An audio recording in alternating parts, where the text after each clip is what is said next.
appreciate that. Okay. Welcome again. So, Zeb, who just helped me out, and Ethan and I are leading this session. We're with the Missouri River Bird Observatory. We're the conference organizer. And we started the Birds and Bees Festival in 2019 in Arrow Rock in conjunction with the Arrow Rock Garden Market. And so that was, of course, pre-craziness, and everything was in person. And then both the garden market and birds and bees were canceled last year in 2020, of course.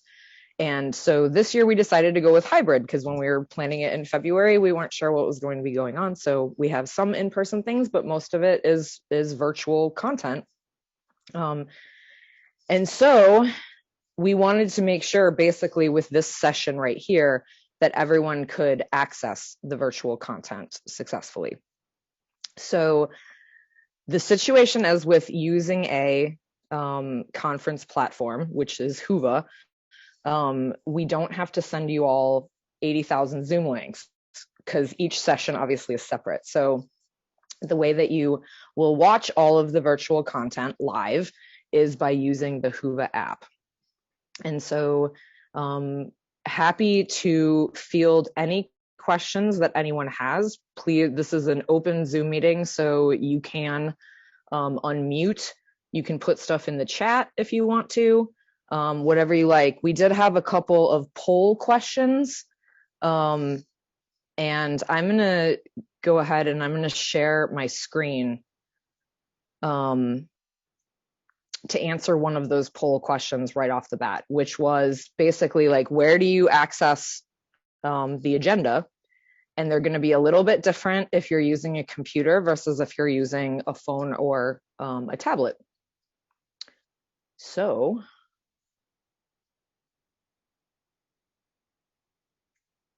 I'm going to share screen here. Okay, I think everyone can see that. So if you are using a desktop or laptop computer and you're just using a web browser, so I'm in Mac Safari right now, Internet Explorer. The Whova folks tell us that it works particularly well on Chrome, the Chrome browser, but I have not had a problem using Safari. So this is the main page. You can see on the left-hand side, there's navigation. Here's home. We're at the home screen right now. And to go to the agenda, you're going to click agenda over here. And this is what's going to pull up. So you can see right now, you all are in this session. I believe that some of you joined from Zoom. It's actually really hard for me to tell that because I'm running both Whova and Zoom right now. So this is the only session where you can join just via a direct Zoom link. The rest will be all in here for you. So you can see right here, we're in this session, the stream is live. We're broadcasting right now, and so people can join in from the Whova app. So a couple cool things about this agenda page is, obviously you can view the sessions. Let's just look at Katie's Bumblebee Atlas. So you can see a little bit about the program. You can see the speaker. You can send the speaker a message via the app if you wanted to. And you can see that this will be live. The actual time of it is 11 a.m. Central Time. Going back to the agenda. So one of the things that I think is cool is you can kind of create your own agenda. So you can click this button and you can add it. You can put it on your calendar if you want to. And then when I go back up to the top here, here's the full agenda, but I can click on my agenda. And that's just me, the sessions that I'm going to attend. I'm going to attend them all, but pretend this is you. And so you can see I just added Katie's Missouri Bumblebee Atlas. And then that's a little bit easier if you want to just, quickly note and go to the sessions that you have decided to attend. And then back to the full agenda. So you can see anything that has this little video camera icon is something that's going to be live streamed at this time. Okay, let's see. I have a Q&A. Are we visible to other attendees if you start video? Yes. In this particular session, and that's a great question. I'm going to stop screen sharing. We're going to go back to meeting view. In this particular session, yes, you are. As you can see, other people have shared video. However, in every other session, with the exception of the happy hour and interactive games that we're doing tomorrow night, Friday, in every other session other than that, when you go to see a speaker, you will not be seen or heard. So if you're more familiar with Zoom, it's a webinar format as opposed to this, which is a meeting where everyone can see and hear each other if they so choose. So I've got a lot of people here that aren't on video. I can't see you. And most folks are muted. And I'm on 2 devices and I can see my ceiling. That's kind of interesting. So let's see if we have any other questions here. And please, this is open. So please feel free to speak up and ask anything that you want about the agenda, how to use the app, whatever you like, or put it in the chat if you'd rather not speak up.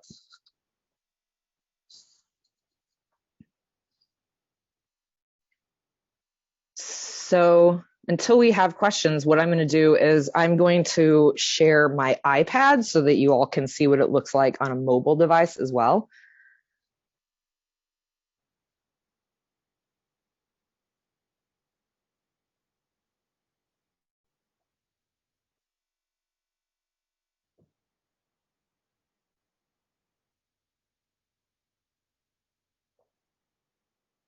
Oops. Okay, there we go. So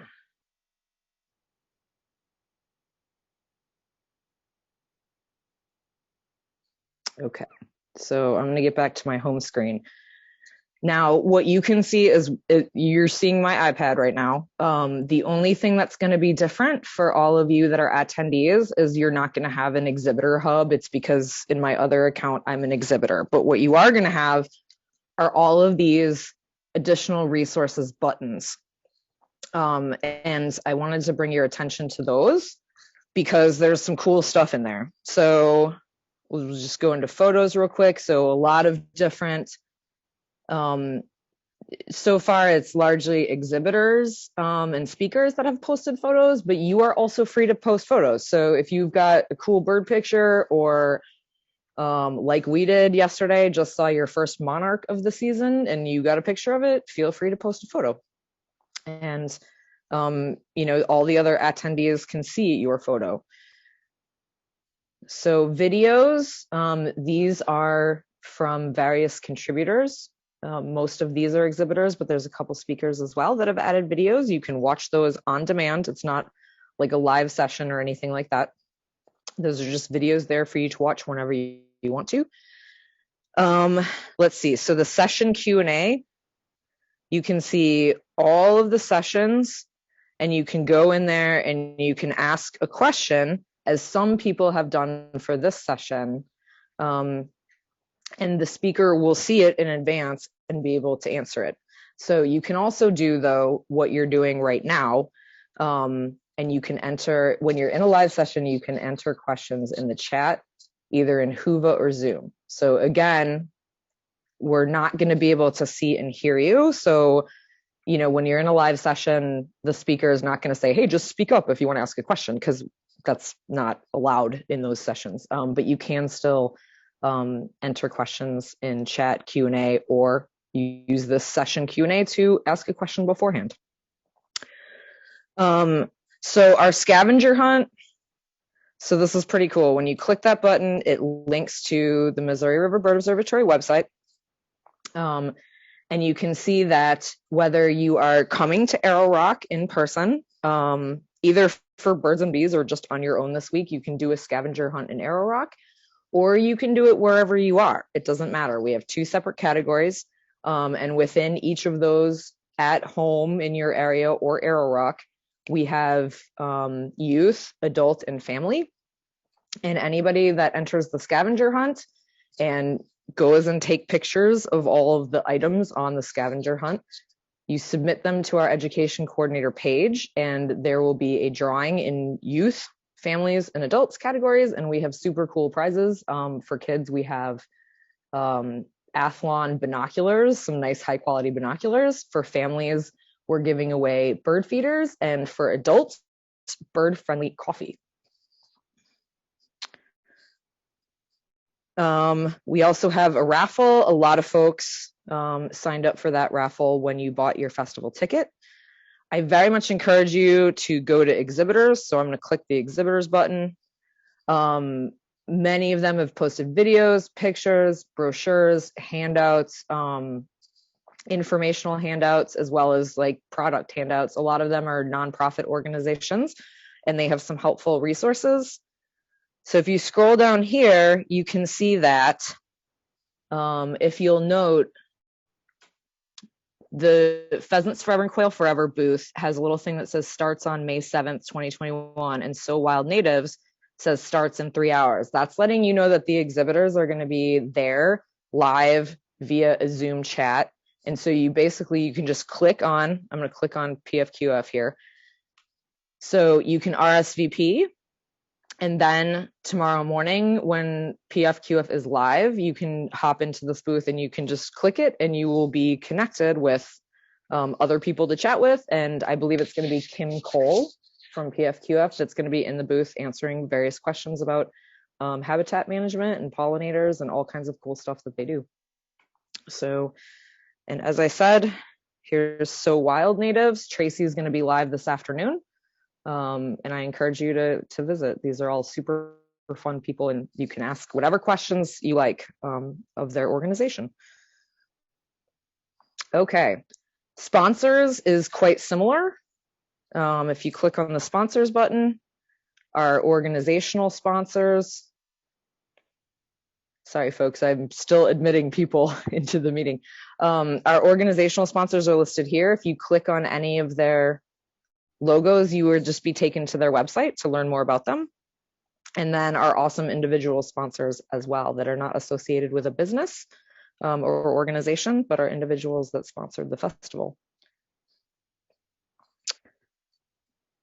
Speakers, again, you can, if you're interested in any particular speaker, they're just in alphabetical order by their last name. You can click and their profile is in there. Some of the speakers have handouts or links to articles within their speaker profile. So let's see, I think, okay, there we go. Okay, so our state ornithologist, Sarah Kendrick, she's giving a little welcome tonight before our first keynote, and she's doing a presentation in the morning. And she's awesome. She's a great speaker. I definitely recommend attending her session. And you can see, I scrolled down a little bit, you can see recommended articles, and you can see she's got some links here to these various articles that you can click on and use as resources. So here's polls. Some of our speakers, a couple of them have done polls. You can see, the what do you need help with? That's what we're in right now. The Missourians for Monarch folks, Elizabeth put in a poll about what would you like to learn about monarch butterflies. So before you attend her session, you can put in questions for her.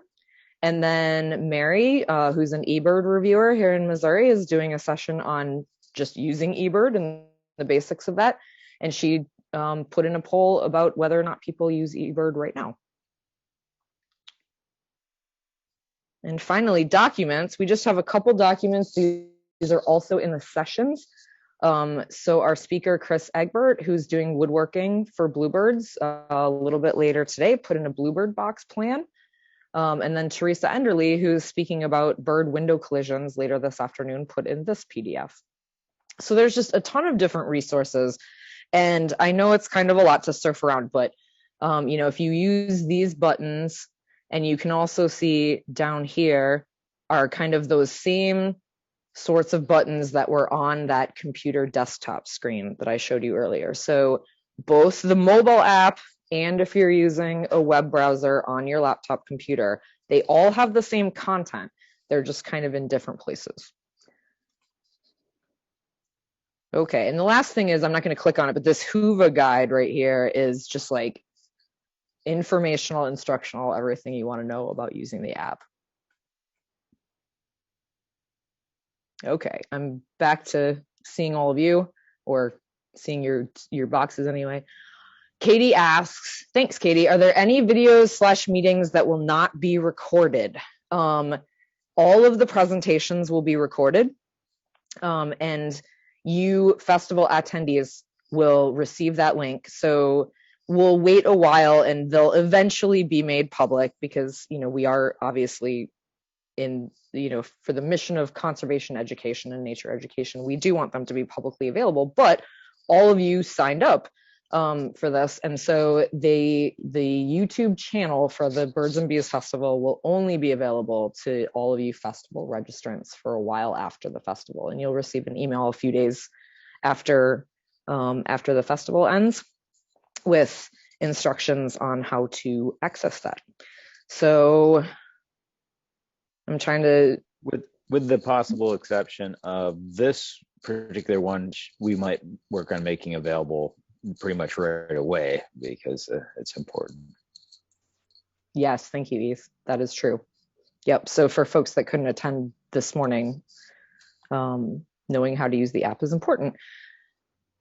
I don't think, Katie, that I'm not sure if we'll record the happy hour and interactive games.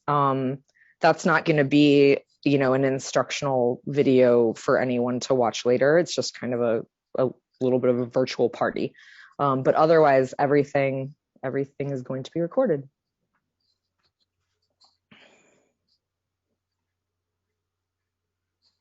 Let's see, I'm trying to, I want to get back to our session and see if there are any more questions.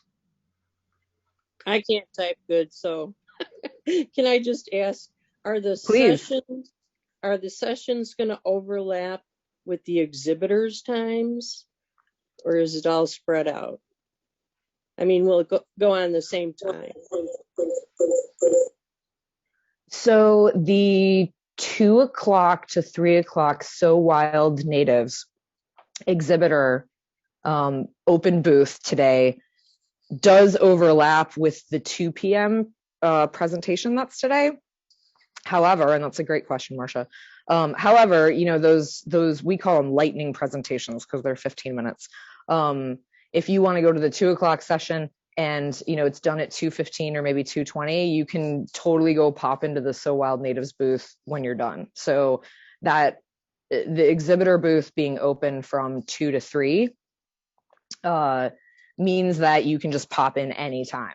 So, Tracy and then the Kim from PFQF tomorrow morning, I think PFQF is 10:30 to 12. And again, you can just pop in anytime. They're not doing presentations, that start at that exact moment. They're just there to answer questions and have conversations.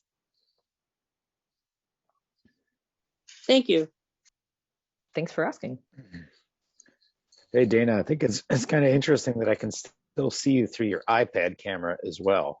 So there's like 2 of you on there.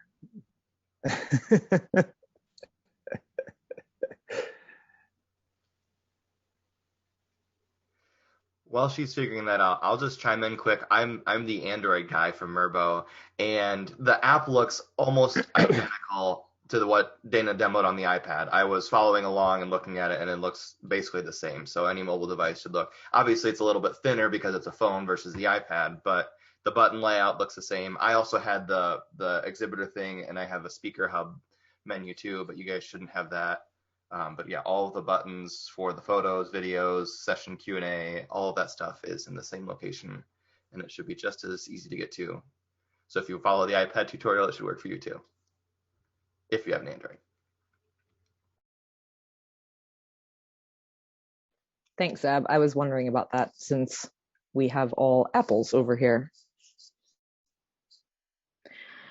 In regards to the mobile device situation, this is one thing because we're all just, kind of here largely on video other than when I was sharing screen briefly. You probably, if you need to be out and about, a phone will definitely suffice. But I'm sure you know that if a speaker is giving a PowerPoint, slide presentation, the slides are going to be pretty small on a phone. Just so you know. But it's still totally doable. And I will add that one thing I've noticed when we were testing out presentations is that if I did it on my phone, sometimes the speaker picture, the little square, would cover up part of the speaker's slide. And one thing that I learned is on a phone, and some of you folks may already know this, one thing I learned is that you can actually touch and drag the speaker's picture around so that their picture is not covering the slide on the phone. So that's kind of a handy tip. Connie says no sound.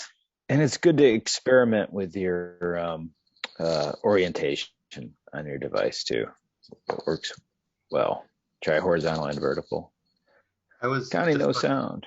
I'm gonna type in the chat to Connie about that. If she doesn't have sound, it won't help to try and troubleshoot it over the sound. Thanks, Zeb. That is true. Okay, Connie, nope. I'm trying to speak to someone that doesn't have sound. But she did join the meeting, so that's good.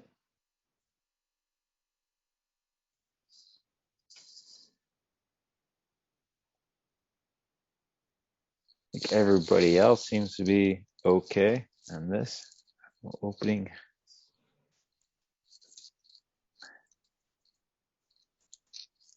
Okay.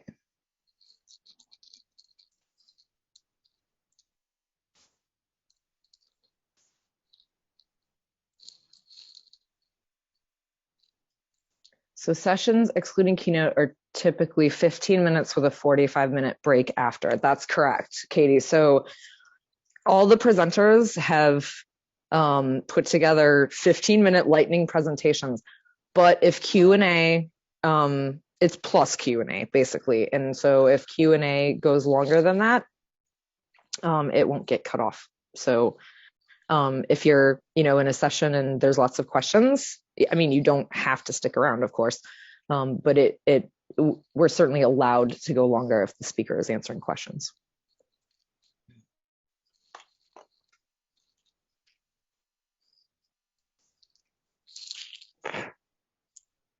So I'm just briefly, because we did have Connie, and it looked like a couple other people were popping back in and out. I'm not going to go through all the buttons again, as I did at first, but I do just want to show briefly again what this looks like on a device.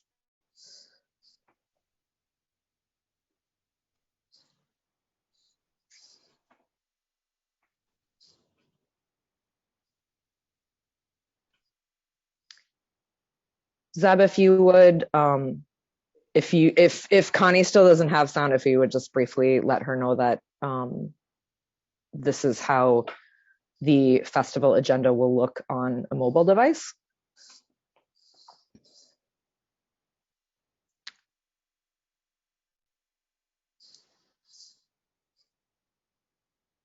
And that all you have to do is, click on a session, and when the session is going to start, so this one is 11 a.m. here in just a little bit, then you would click live stream. I'm going to click it, and it's going to be blank because it's not happening yet. It's not live yet, but it'll pop up just like this, and people can ask questions of the speaker. And you can see there's already one question in advance about attended virtually later in the day. So I'll answer that with yes, you'll have recordings. Yeah. Leave that. Okay. So back to agenda. So kind of the most important thing really is just being able to get into the live sessions, which is just a matter of clicking on them, and then when when their time is, clicking live stream. It's a lot better than a gazillion individual Zoom links.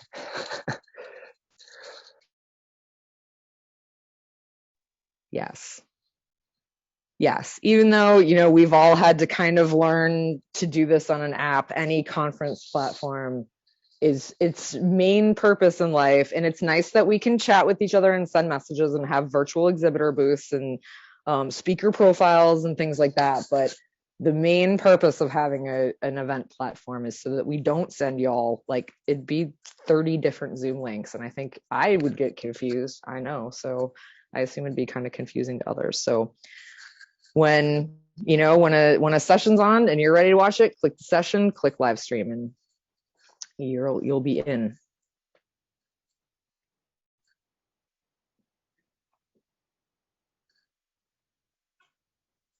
Any more questions?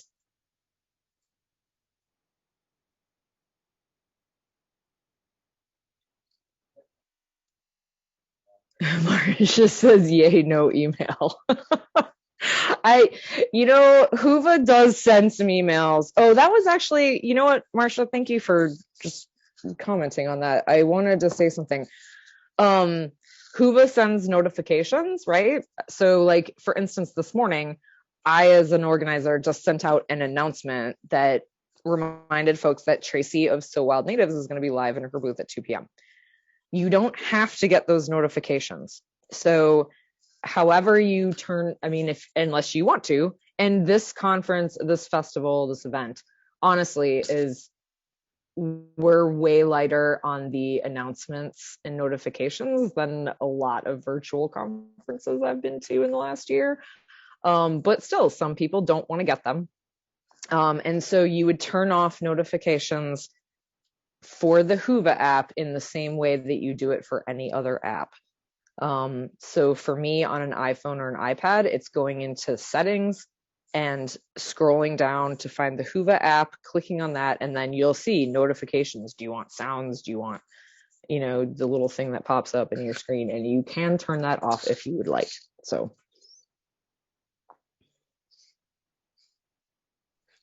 I'm still cracking up over the yay, no emails comment. Because, those of us have been doing a ton of these virtual meetings and whatnot. So, like, we have all these folders within our email for all these different Zoom links and things. And it's just like, oh my goodness. And then you link it to your calendar. And then you go in your calendar and you click it and you have to open up the related email. And it's just, email is just overwhelming these days. That's what we're trying to avoid. I feel the same way. I just search through my email to find what I'm supposed to be doing. That's a definite yes. I saw Amber nodding and laughing also.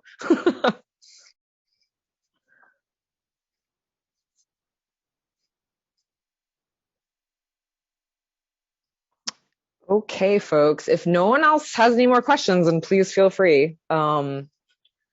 I had this 10 to 10:30, so we do want to give everyone a break, and hopefully we'll see you at the Missouri Bumblebee Atlas presentation at 11.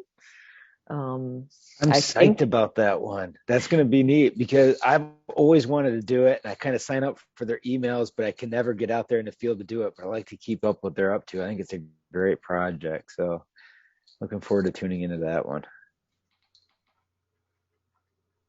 Yeah, we have just wonderful speakers, and I'm very grateful for all of them who are, donating their time and their expertise to this festival. And we were going to have the opening session be tonight, Thursday, but we had so many folks volunteer to give talks that we ran into all of Thursday. So I think that was a pretty cool thing. We've got some really good content. So. Okay, everyone, I'm going to put my email in the chat. You've probably received emails from me, which, Marcia, that's largely why I laughed when you said, yay, no email, because I feel like I've been emailing people a lot. But I'm putting my email in the chat. If anybody has any questions or difficulties, please don't hesitate to email. And we can work it through. If we need to, get on the phone and work through it or whatever, we can totally do it. Okay. All right. Have a great day, everyone. I hope you enjoy the festival.